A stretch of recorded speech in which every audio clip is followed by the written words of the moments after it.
Muy buenas noches, profesora, compañeros. Es un gusto para nosotros, Marco Antonio Rincón, Cristian Mauricio Astudillo y quien les habla, Lady Sierra, poder presentarles en esta ocasión un tema que, si bien ha sido controversial en estos últimos días por aquello de las elecciones, lo que queremos lograr es informar y dar a conocer las premisas de lo que acarrea el tema de los sistemas electorales. Todo esto tomando como referencia el libro de Vladimiro Naranjo, Teoría Constitucional e Instituciones Políticas, más exactamente en su capítulo 2. Y bien, para hablar de los sistemas electorales es importante resaltar la elección, tal como lo describe en su libro Naranjo, es el procedimiento que se sigue en la democracia para la designación de los gobernantes. Sin embargo, muchos partidos, hablando de épocas anteriores, desconfiaban de esto, en razón a que la favorabilidad siempre se veía para unos pocos, es decir, la balanza se veía inclinada hacia un lado, como el caso de la burguesía, quienes se beneficiaban de las elecciones para quitarle el poder a la aristocracia. No obstante, a medida que se ha pasado el tiempo, el desarrollo de los países en el ámbito político han ampliado dichos sistemas electorales. El principio de la representación popular. A través de la elección, los ciudadanos escogen libremente sus gobernantes. Nadie puede legítimamente imponer, ordenar o de manera coercitiva obligar a otra persona a votar a favor de alguien. Continuando con el sistema de las elecciones, con el tema de las elecciones, tenemos que estas deben ser de manera periódica, es decir, por intervalos regulares, de tal manera que los ciudadanos sientan comodidad y sobre todo se sientan representados. Asimismo, que los gobernantes no se sientan independientes de sus electores, y del mismo modo deben ser libres y por ningún motivo manipulados.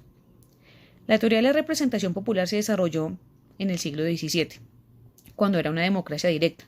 Como se ha mencionado anteriormente, los ciudadanos participaban en la forma de toma de decisiones del gobierno, lo que hoy es practicado mediante asambleas anuales, como en el caso de Suiza. Si bien, por razones de orden práctico, no es viable su utilización en los sistemas modernos. Por ello, surgieron las teorías de representación, teorías que se inspiran en la figura de la representación del mandato civil. Ahora bien, al aplicar la teoría de la representación, el mandato que resultaría sería un mandato representativo, donde el elegido representa al conjunto de la nación. De allí el nombre de democracia representativa. Procedimientos electorales de la democracia liberal. Como bien se ha mencionado, la democracia representativa es el sistema político en el cual los gobernantes son elegidos por los ciudadanos y considerados por estos como sus representantes. Dentro de estos procedimientos se encuentra la iniciativa popular, un mecanismo mediante el cual los ciudadanos hacen que sus representantes se ocupen de un asunto concreto, que puede hacerse por medio de un proyecto de ley o reforma a través de una petición firmada por un número considerable de personas, o en sentido contrario, cuando los gobernantes requieran consultar algo al pueblo, será por medio de un referéndum. Sin lugar a dudas, estos dos sistemas son los más democráticos, pero el más utilizado es el sufragio universal. El sufragio universal es admitido en todas las democracias liberales del mundo, mediante el cual los ciudadanos ejercen el derecho reconocido en las normas constitucionales y ordinarias, es decir, que consiste en la posibilidad de dar al ciudadano la participación con su voto en los procesos electorales. Este sufragio universal se divide en 5 clases.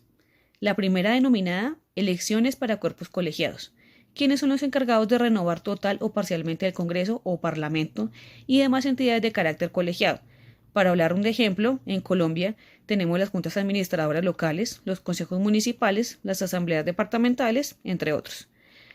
Como segunda clase encontramos las elecciones presidenciales, desarrolladas en países con un gobierno presidencial, quienes a su vez son el jefe del Estado y el de gobierno, siendo estas las que más interés despiertan en la opinión pública, por el despliegue de partidos y las coaliciones políticas.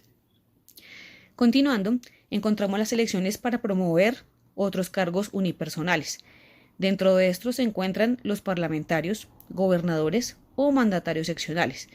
Estos para las alcaldías municipales, los jueces o para cargos cuya provisión deba ser hecha por el pueblo, a través de la votación, como el caso de los estados federales. La cuarta clase se denomina elecciones referendarios o plebiscitarias, formas de practicar la democracia semidirecta, establecida en varios países y dependiendo de cada una de sus constituciones. Finalmente, encontramos las elecciones de iniciativa popular. Son aquellas mediante las cuales el pueblo se pronuncia sobre temas propuestos por ellos mismos y que vienen a aplicar la democracia directa. En conclusión, el sufragio universal supone la participación de todos los ciudadanos, en igualdad de condiciones, sin distinción de raza ni condición social o económica. Vale la pena resaltar que su proclamación fue por primera vez en Francia con la Constitución de 1793. En Colombia fue en 1853, también con la Constitución, aunque su práctica no se llevó del todo a cabo, y únicamente se reconoció a los varones, a partir de un mínimo de edad que variaba entre los 21 y 30 años. Este proceso aún tropieza en algunas partes, y a nuestros días se vive con dificultades y obstáculos en algunos países, tanto así que existen limitaciones que más adelante explicaremos con detenimiento. Formas de sufragio restringido. Dentro de este sufragio encontramos dos grandes clases. Encontramos el sufragio censitario, que es restringido por razones de fortuna. Consiste en otorgar el derecho al voto a las personas que paguen una determinada contribución llamada censo electoral, algo así como el sufragio de los contribuyentes, también aplicado a los dueños de propiedad inmobiliaria, conocido como sufragio de propietarios. Los defensores de este tipo de censo basan sus argumentos en que el derecho al voto debe ser exclusivo de quienes soportan económicamente las decisiones gubernamentales, un tema bastante interesante para discutir. La otra forma de sufragio es el capacitario, conocido también como el voto calificado, en donde se reserva el derecho al voto a las personas que tengan cierto grado de instrucción, de entre otras cosas, quienes sepan leer y escribir, un sistema que ha sido utilizado en varios países, particularmente los subdesarrollados.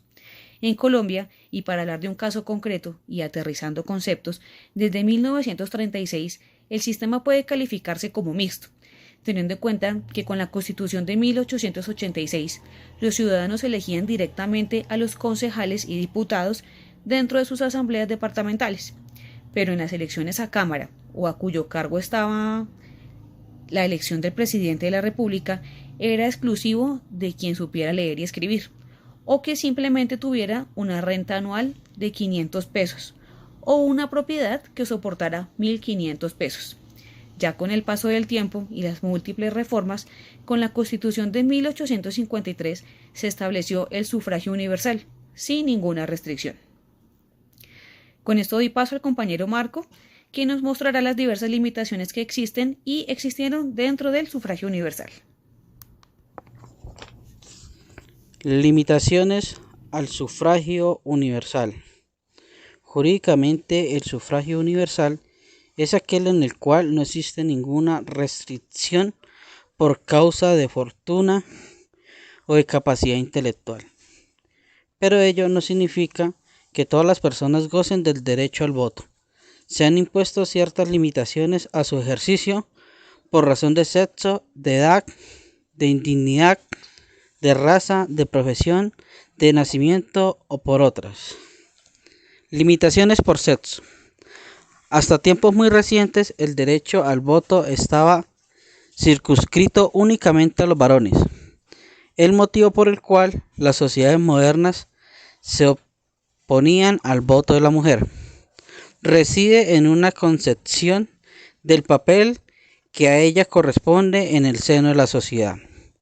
Se le atribuye como función esencial atender a las actividades familiares y domésticas, reservándole al hombre la participación en la vida pública. Pero además, desde la más remota antigüedad y a lo largo de la historia, la mujer fue en general considerada un ser intelectualmente inferior frente al hombre. En este sentido, se pronunciaron pensadores como Platón, Petrarca, Erasmo de Róterdam, Rabelais, Lutero, Góngora, Gracián, entre otros. Además de algunos padres de la Iglesia, pero otros como Santa Teresa de Jesús, Sor Juana Inés de la Cruz, el padre Feijoo y Jovellanos definieron la causa feminista, y en tiempos más recientes John Stuart Mill, en su ensayo La esclavitud femenina, propugnó el sufragio femenino. Fue precisamente en los países anglosajones donde a finales del siglo XIX se iniciaron los movimientos feministas para reivindicar los derechos de la mujer a participar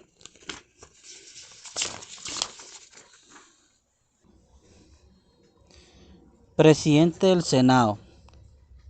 Es por derecho propio, presidente interino de la República en caso de falta definitiva del presidente titular. En tal calamidad, le corresponde ocupar la presidencia con ocasión de la renuncia de Gaulle en 1969 y de la muerte del presidente Georges Pompidou en 1971. En Francia no existe la institución de la vicepresidencia o la designatura. Régimen parlamentario de la República Federal de Alemania. La República Federal de Alemania surgió con la proclamación de la Ley Fundamental el 23 de mayo de 1949 en Bonn, 4 años después de haber finalizado la Segunda Guerra Mundial. Con la firma de la capitulación incondicional de la Wehrmacht y la caída del régimen nacional socialista de Hitler, durante ese lapso se acrecentó el antagonismo entre las potencias vencedoras en el conflicto, originado principalmente en las diferencias de opinión en lo que a la política de ocupación se refiere, entre la Unión Soviética de una parte y los Estados Unidos, Francia y Gran Bretaña de la otra. Ello impulsó a las potencias occidentales a unir sus 3 zonas de ocupación y a concederles paulatinamente su soberanía política. El proceso en el cual intervinieron importantes personalidades políticas de los Länder de las 3 zonas occidentales, entre los cuales se destacó Konrad Adenauer, culminó con la aprobación de la Ley Fundamental, piedra angular del sistema de gobierno alemán occidental. Por otra parte, encontramos los diversos sistemas de escrutinio electoral, que son los que sirven para verificar los escrutinios y para determinar las modalidades según las cuales se van a repartir los cargos de elección, según el número de sufragios emitidos por los electores. Los más importantes son el sistema mayoritario, el sistema de representación proporcional y sistemas mixtos. Sistema mayoritario. Según este sistema, el candidato que obtiene mayor número de votos resulta elegido. Los que le siguen son derrotados. La característica de este sistema es la que no asegura sino una representación indirecta y aproximada a las minorías. Como el partido mayoritario en el conjunto del país puede ser minoritario en ciertas circunscripciones, entonces así los partidos minoritarios podrán obtener representación en el Parlamento. Por otro lado, la representación proporcional, el objeto de este sistema, llamado también del cociente electoral, es el de asegurar la representación de las minorías en cada circunscripción, en proporción exacta al número de votos obtenidos. El principio es simple y tiende a favorecer a las minorías. Es por tanto más democrático en la práctica, aunque su aplicación puede ser compleja.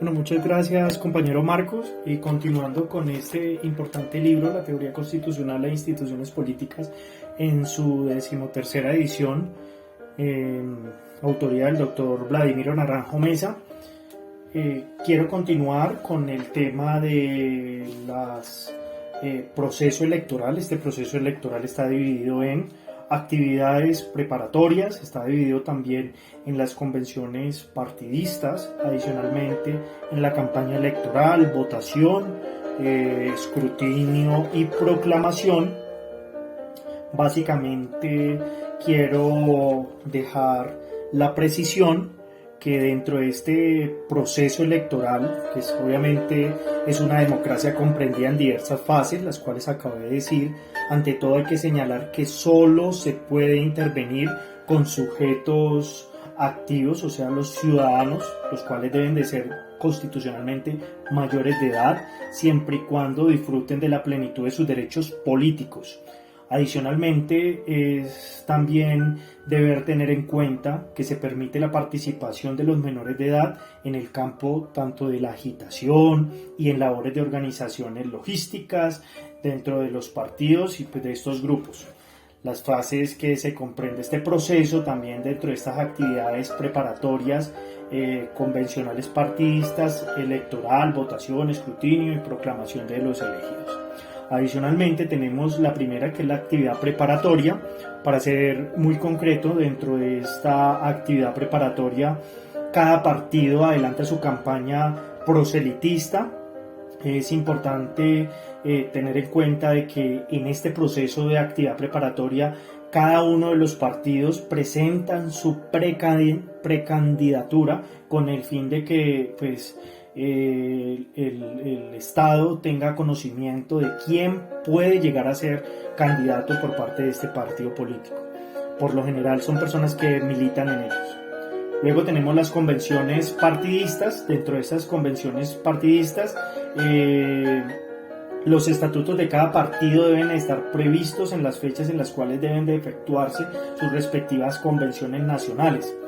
Además también estos delegados previamente elegidos lógicamente por un derecho a asistir con voz y voto a los expresidentes, respectivamente también estas figuras relevantes de esta colectividad de cada partido, también se da cabida a que ellas tengan estos representantes dentro de los medios de comunicación. Esto es básicamente en las convenciones partidistas. Tenemos luego lo que es la campaña electoral. Este proceso es muy importante toda vez que estas convenciones estatutarias y son proclamados los candidatos ya de manera ya autónoma y legal. Viene la etapa de campaña electoral, que más o menos es prolongada por un lapso de tiempo. Entre ellos tienen unos eventos dentro de su programación, unas correrías en diferentes municipios y departamentos de los países. También son sistemas parlamentarios. En estas campañas es todo el poder y el músculo económico se aplica dentro de la campaña con el fin de que su candidato llegue, o sus candidatos lleguen a ser elegidos. Posteriormente tenemos lo que es la votación, ya las campañas electorales. Por favor, es muy importante, ya cada una de las campañas electorales deben de culminar con prudente antelación del día de las elecciones. ¿Con qué objeto? Con el objeto de que cada uno de los ciudadanos tengan un margen de reflexión y no sean sobresaturados de esta información política. Esto le da un tiempo relativamente para que ellos tomen una decisión y puedan actuar bajo derecho. Recordemos que en esta votación es importante y es de extrema cumplimiento lo que es este sufragio. Tiene que ser un voto libre. Esto también tiene que ser libre de presiones, valga la redundancia, para que cada uno pueda realizar este ejercicio con todos los mecanismos e instituciones del Estado. Tienen que garantizar este derecho que tienen los ciudadanos. Esto lo debe garantizar el Estado. En algunos países las mesas de votación se instalan en recintos cerrados, escuelas o establecimientos públicos, mientras que en otros, como en nuestro país Colombia, se instalan en espacios abiertos. En cada mesa debe haber un juez, etc. Luego sigue el escrutinio y proclamación. En este escrutinio se verifican varias etapas. En ellas está en primero, que es el término del escrutinio de cada una de las mesas, que se realiza una vez cerrada la votación.